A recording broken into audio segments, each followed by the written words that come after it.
लोग कितने प्रकार की कहाँ कहाँ ऐसी ऐसी परेशानियों से घिरे हुए हैं कि मानव का मस्तिष्क जो है आज अनेक प्रकार के डिप्रेशन चिंताओं में घुसा हुआ है। अब आवश्यकता है ध्यान की और साधना की, क्योंकि साधना के अलावा और जीवन में कोई भी हमें समस्याओं से निजात नहीं दिला सकता है।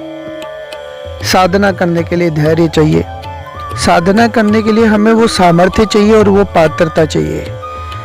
कई लोग बोलते हैं कि हमें इस प्रकार का मंत्र, इस प्रकार के देवता की सिद्धि करनी है, परंतु जिसने करनी है और जिसने करवानी है दोनों विषय अलग अलग है।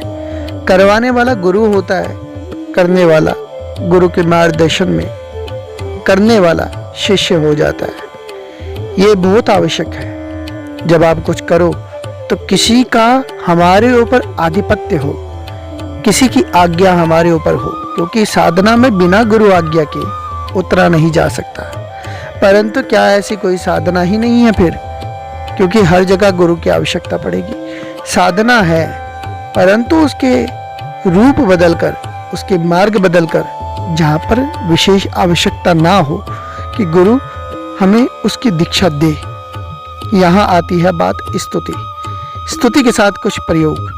मैं आज पहली बार इस YouTube में आप लोगों को आज एक बड़ा सा सरल और थोड़ा सा मुश्किल विधान के साथ आपको प्रयोग बताने जा रहा हूँ। देखो, अनेक चीज़ें इसमें आवश्यकताएं पड़ती हैं। कभी कभी इसमें भैरव यंत्र जो त्रिकोण होता है शिला के रूप में या रत्न के रूप में, फिर कभी कभी इसमें त्रिशूल एक लोहे का बनवाकर मुहूर्त में उसको प्राण प्रतिष्ठा करके अग्नि तापन करके उस पर नींबू लगाकर, परंतु ये थोड़े मुश्किल है, लेकिन सरलता से क्या किया जा सकता है। आप एक फोटो ले लीजिएगा काल भैरव की, अपने पास पूजन में अगर बैठे, खासकर पुरुष वर्ग, लड़कियां हो तो अपने कुर्ते और सलवार के साथ, और जो साधना में जो देवताओं के लिए आप समझ लीजिए मर्यादा से वस्त्र पहनने। पुरुष लोग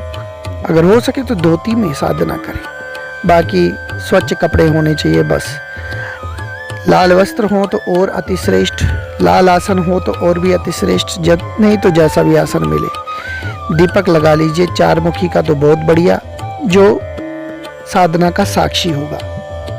अब रही बात, 108 दीपक आपको तैयार करने हैं और भैरव जी की फोटो रखे, उनके आगे भोग लगा लीजिए सात्विक रूप से। पकोड़े, भल्ले, जलेबी, जो भी आप लगा सकते हैं चटपटा। एक गिलास में मिट्टी का हो या कोई भी हो, उसमें जल भर लो, गुड़ भर लो, थोड़ा शहद, थोड़ा अदरक ये डाल लो। इस प्रकार से एक ये भी एक सात्विक उनकी मदिरा का स्वरूप होता है दक्षिण मार्गी साधना में। दक्षिण मार्गी ही साधना बता रहा हूँ, मैं बोल रहा हूँ। आप लोग संकल्प लें, गुरु का ध्यान मंत्र बोल लें, फिर गणपति का ध्यान मंत्र बोल लें या ध्यान कर लें, फिर हाथ में जल लेकर संकल्प लेकर नाम गोत्र बोलकर, मेरा ये नाम है, हे काल भैरव, मैं आपकी प्रसन्नता के लिए आज आपको 108 अष्टोत्तर शत आपका काल भैरवाष्टक का पाठ करूंगा या करूंगी, और इसके साथ एक एक आपको दीप दान भी करूंगी या करूंगा। कार्तिक महीना चल रहा है अभी, ठीक है, और इस कार्तिक महीने में भी दीपदान का बहुत महत्व है, ये याद रखिएगा। परंतु उस वक्त आपने भैरव जी की फोटो के आगे अपना पाठ किया, ये सब आपने करना है। जैसे वो फोटो पे तिलक लगा दिया, 2 अगरबत्ती सब कुछ दिखा दिया, फल फ्रूट जो भी भोग लगा दिया, उसके बाद आपने ये काम करना है। आपने ये पाठ करना है और पाठ करने के बाद एक एक दीपक, जैसे एक पाठ पूरा हुआ, दीपक जलाया, आगे रख दिया, दूसरा फिर उसको आगे रख दिया, जब तक पूरे पाठ नहीं होंगे 108 दिए पूरे जलते रहें, ये याद रखना। इसलिए बड़े प्यार से और धैर्य के साथ ये साधना करनी है।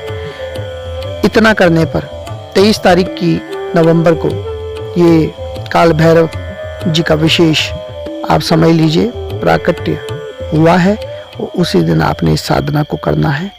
विशेष कृपा मिल जाएगी। भूत प्रेत इत्यादियों से अगर कोई पीड़ित है उससे भी रक्षा होगी। ये पाठ सिद्ध हो गया, आप समझ लीजिए। बस अधिक करते हैं तो अधिक कीजिए, लेकिन 108 दीपक के साथ ही आपको उसको संपन्न करना है। फिर हाथ में जल लेकर मैंने जो पाठ किया आपके चरणों में समर्पित कर रहा हूँ, जमीन पे छोड़ के उसको मस्तक पे लगा लेना है। और उसके बाद नित्य 8 पाठ आप करते जाएं। बस मंत्र तो गुरु से फिर सामने होकर ही लिया जाता है। जय भैरव।